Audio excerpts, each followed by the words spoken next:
Então, cara, e aí vai, cara. E as pessoas veem como um ataque, mas, cara, não tira o crédito. Eu sempre coloquei o Carlos Gracie como ponto de partida dessa história. Fato. Ninguém tira o crédito do Carlos, do Hélio, como ponto de incepção do processo de separação com o judô. Eles se separam do judô por questão de ambição pessoal.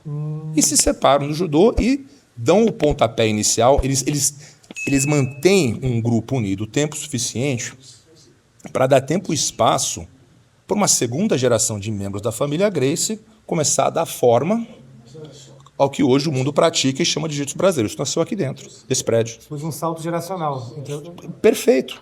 Houve uma mudança do judô pré-guerra para algo que os irmãos Gracie praticavam, que eles chamavam de jiu-jitsu, mas ainda era um judô pré-guerra em vários aspectos, para o que nós praticamos hoje, que é uma arte orientada para o chão, que é pós-1975. Esse livro documenta tudo isso. Eu acho que a evidência faz o meu caso irrefutável, na verdade, porque... Mestre, essa parte do judô pré-guerra, o que especificamente, qual que era a característica desse judô pré-guerra? Boa pergunta, cara, boa pergunta. O que é o judô, começando na primeira metade do século XX, ele está em formação. Ele não é tão bem definido como ele é hoje. Hoje você fala judô, existe assim um consenso internacional do que é judô. Na primeira década, na primeira metade do século XX, eles estão discutindo. Existe debate sobre regra, existe debate sobre organização, liderança, o que eles vão permitir, o que eles não vão permitir, eles estão formulando. Nisso já existem levas de japoneses imigrando para o Ocidente, Europa, Brasil, Estados Unidos. Eles continuam chamando o judô, ou a arte do Jigoro Kano, ou o que o Kano havia mudado de jiu-jitsu, porque era assim que toda a arte marcial no Japão era conhecida. O jiu-jitsu não é um estilo, não existe estilo jiu-jitsu. Existem... O jiu-jitsu no Japão pré-Meiji é como você dizer arte marcial hoje. É um termo amplo. Não é um estilo. São vários. Qualquer estilo era jiu-jitsu.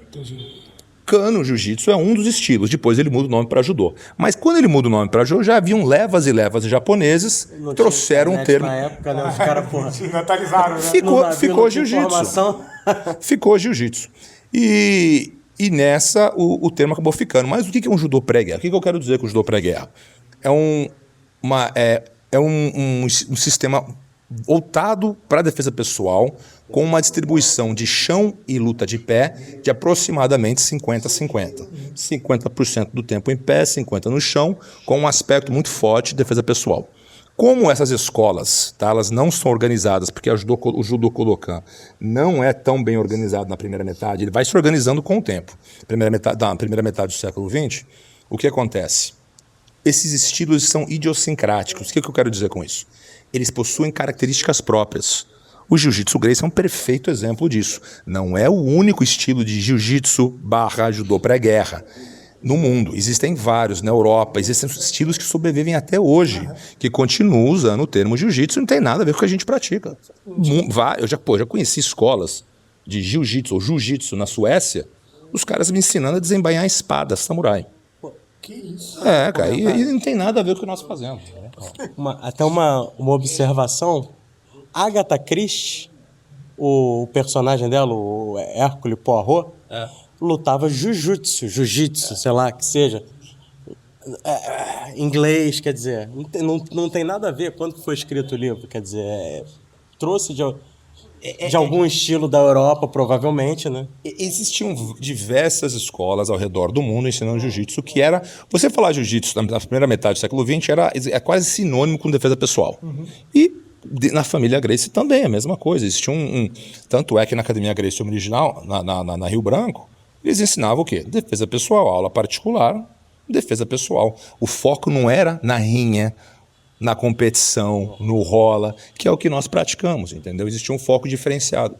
Então, assim, você consegue acompanhar a evolução do jiu-jitsu, a mudança com o tempo, e isso, para mim, se tornou algo muito interessante com o tempo. Eu me interessei, continuo interessado, e eu acho que vale a pena estudar, eu acho que a pena vale conhecer, eu acho que eu bato o pé em algumas questões, assim, coisas que foram importantes para o desenvolvimento e proliferação do jiu-jitsu ao redor do mundo, que foram perdidas.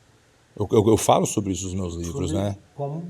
Como, por exemplo, eu estava falando isso com um amigo meu hoje mesmo, a respeito disso. Existia um código ético muito arraigado na cultura do jiu-jitsu na década de 70, 80, até 90. Com a popularização, isso foi se perdendo aos poucos. O que eu quero dizer?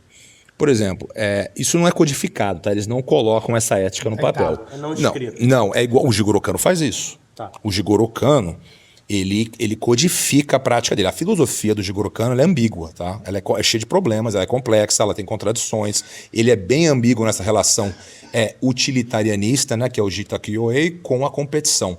Porque se a prática é utilitarianista, ela, por definição, não pode ser competitiva. E vice-versa.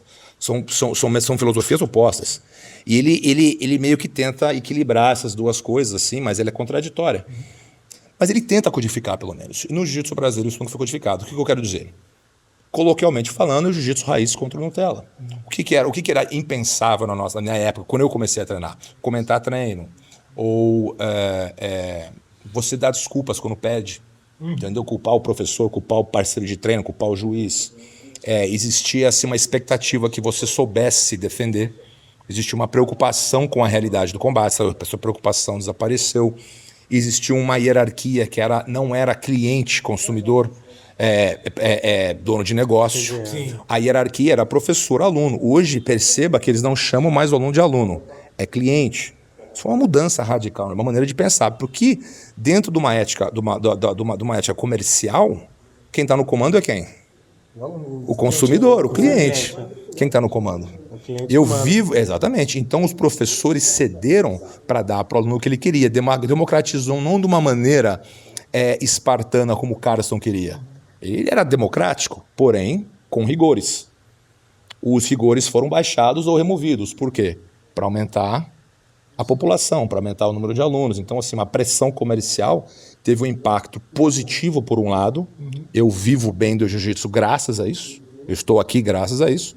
Por outro, assim, a hierarquia foi invertida, né? Nessa dinâmica, a hierarquia é invertida. É o aluno que determina o que ele quer aprender. Eu sinto isso diariamente em Las Vegas. E aí perde o conceito marcial.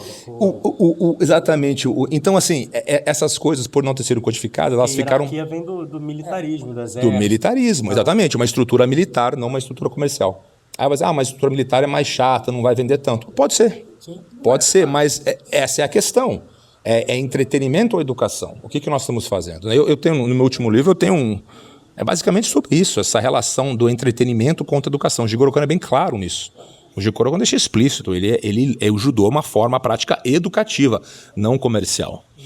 Eu acredito que o jiu-jitsu já foi uma prática com uma ética mais bem definida, porém não escrita, não codificada. Mas ela é comercial hoje, de vários aspectos, que tem suas vantagens, né? Não vou ser hipócrita. No ano 2000, né? No ano 2000, foi, cara. Foi por aí. Na verdade, isso muda quando a meca do jiu-jitsu deixa de ser o Rio de Janeiro e passa a ser a Califórnia. E quando isso muda, o americano ele não olha para a arte marcial como o brasileiro olha. O americano, o que aconteceu? Essa geração de imigrantes brasileiros, eu chamo de segunda e terceira onda de praticantes, né? Eles vão para os Estados Unidos, inclusive a minha geração. Eles absorvem o modelo do karatê, do taekwondo, que é o que funciona e é o que o americano está acostumado. Não é a mesma coisa. Quando os caras daqui da Zona Sul chegam na Califórnia, eles entendem que é um mundo diferente, que se eles quiserem capitalizar a oportunidade, eles vão ter que copiar modelos que já foram utilizados, do karatê, do taekwondo, do kung fu. Então, eles, de certa maneira, nós aos poucos nos tornamos um pouco mais parecidos com aquilo que nós criticávamos. Galera, eu vou explicar pra vocês o que vocês têm que fazer depois de ver esse vídeo, ó. Ativar o sininho do canal, você tem que curtir o vídeo e compartilhar pros amigos ali esses vídeos e pra todo mundo.